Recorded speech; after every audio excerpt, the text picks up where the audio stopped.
Dear students, let us begin the chapter called function overloading and member functions. So in this chapter,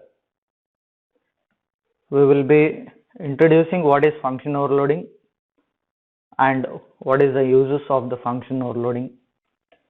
To begin with, we have already studied the concept called as polymorphism, where poly means many, morphism means forms.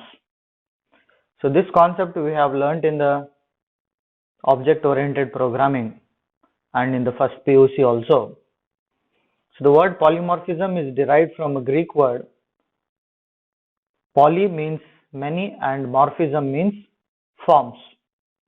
So polymorphism can be defined as the ability of an object or the ability to use the same name for two or more related but technically different tasks. So there is some hidden meaning inside this, we will talk about it. So polymorphism we defined as the ability of some object having a same name, that is more than two objects having the same name, two or more objects, but they are technically doing the different tasks. We'll take the example.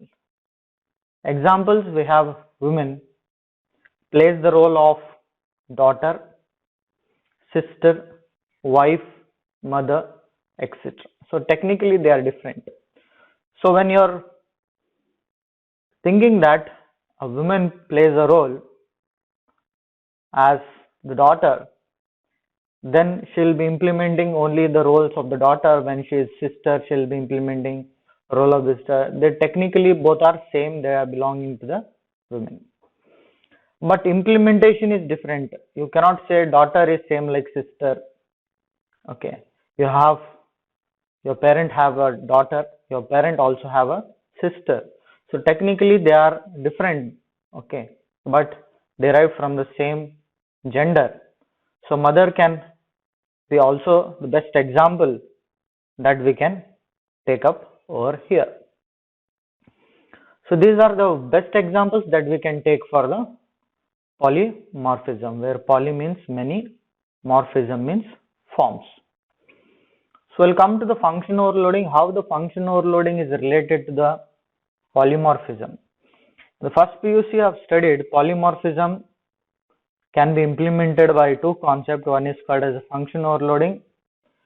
The another one is called as the operator overloading.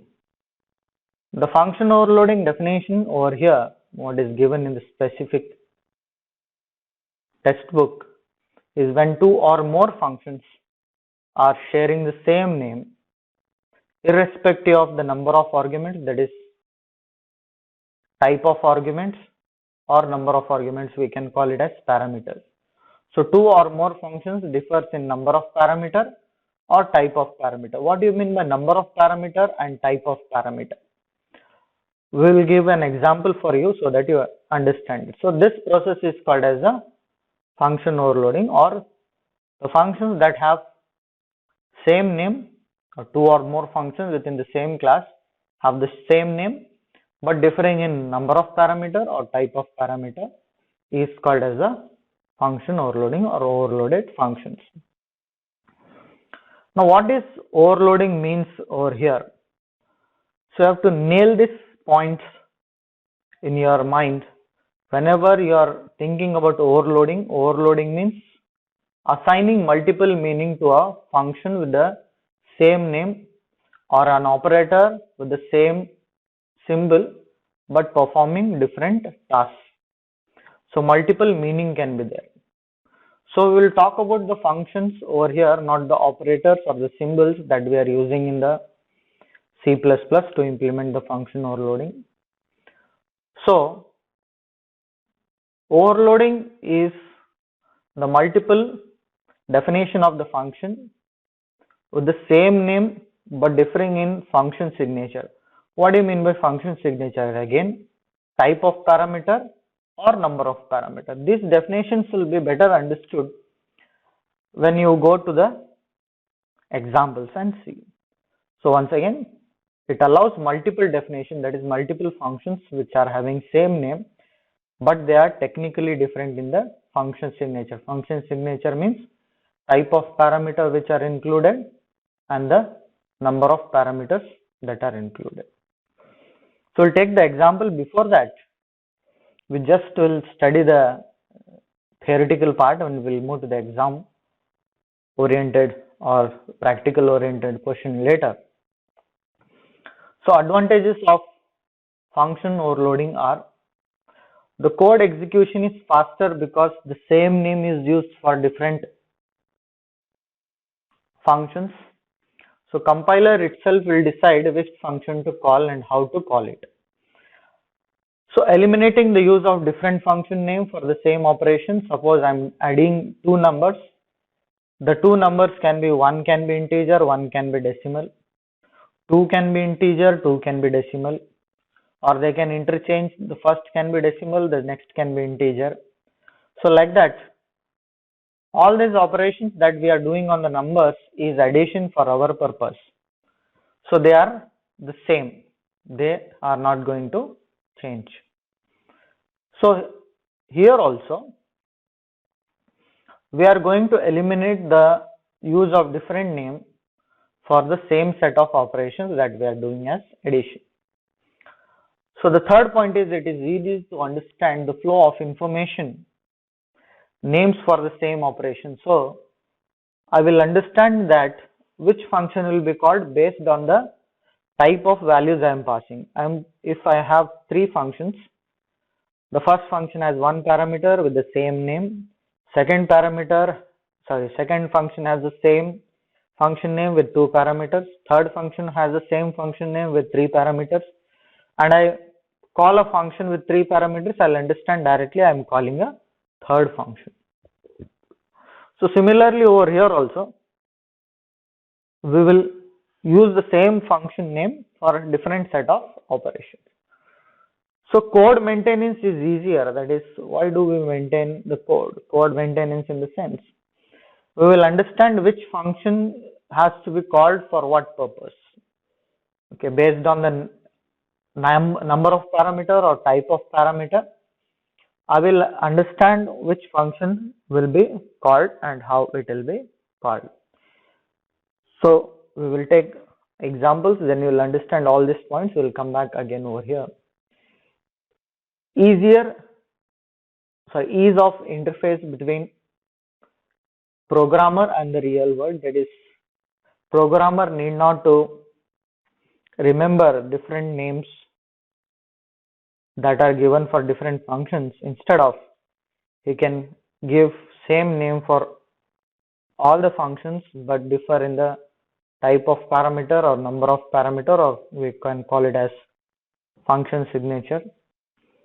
So programmer doesn't need to bother about how and which function will be called, because the compiler will decide based on the values that are passed to the function. Function overloading, actually what it is. So we'll take the definition again. We'll keep the definition so that it goes into your mind, and then when it comes to the example point, you will understand it in a better way. So two or more functions having same name but differs in type and number of arguments, that is type of parameter or number of parameter, performing a variety of different tasks. Now we need to talk about this, that is type of parameter and number of parameter, with a set of examples. And these functions which are having same name can perform variety of different tasks based on the difference in the number and type of arguments or parameters. So what it does and how it does it, how the implementation is going to be done. To implement, we require each redefinition of the function to use a different function signature. We spoke about the function signature, that is different types of parameter or sequence of parameter. Sequence in the sense, if one integer is there, one double is there, the sequence is int and double.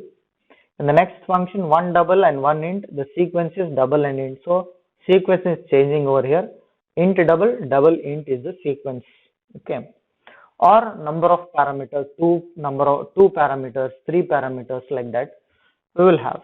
Let us take the example.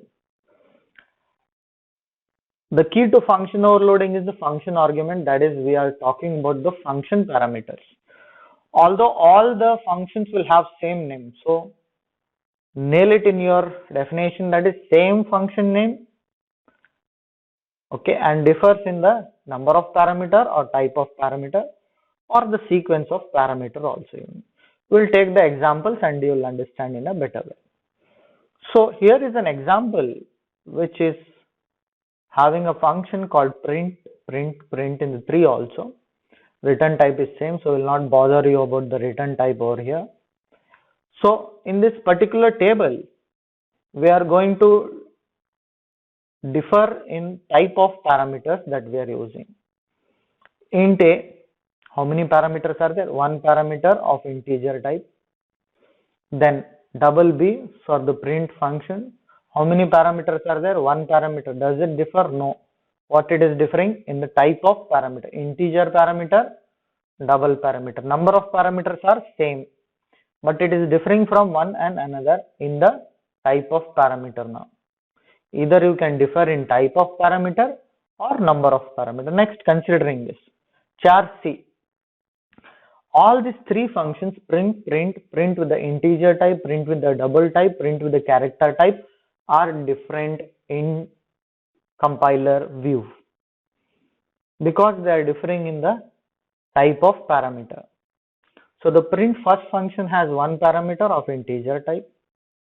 The print in the second has one parameter of double type, so it is differing from one another.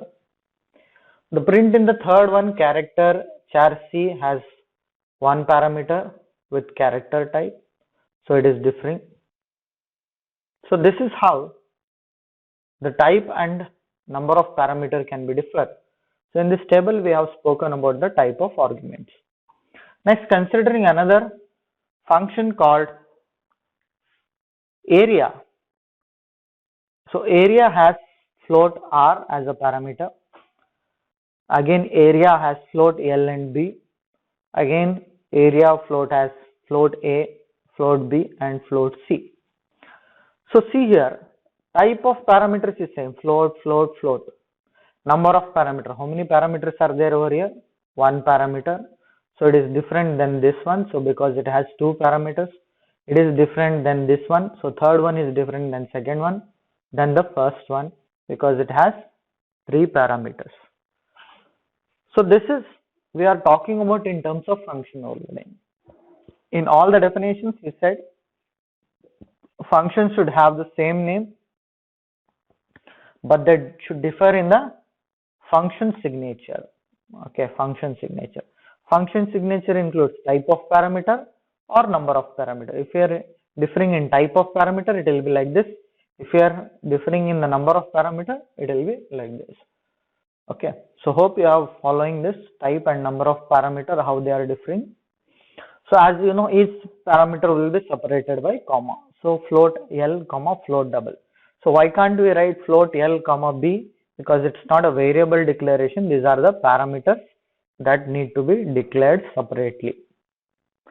Then we will talk about certain examples that are invalid. You can think of valid examples that we have given over there. Now we'll think about invalid examples. If two functions have the same number of parameters or type of parameters or arguments in the same order, see, order is also important. Okay, they are said to be same signature. They are considered to have the same function signature. They are not considered to be different. So there is no importance of their variable names.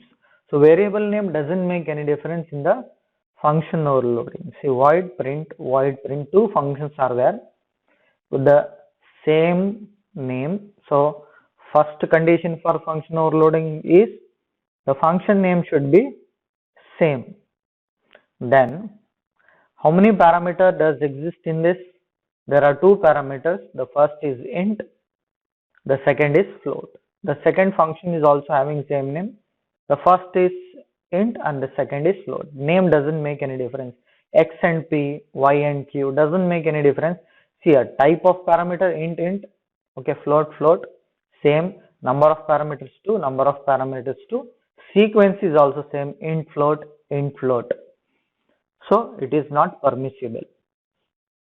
So we cannot say these two are implementing function overloading because they should be different. The function 1 should be different than the function 2. Okay, if it was like this, int x, float y, float q, int p, then it would have been correct because sequence is changing. So first here we can say int float, here we can say float int, then it would have been correct example. So this is how the common errors that you find in the function overloading with the same name differing in either type of argument or number of arguments or parameters you can call.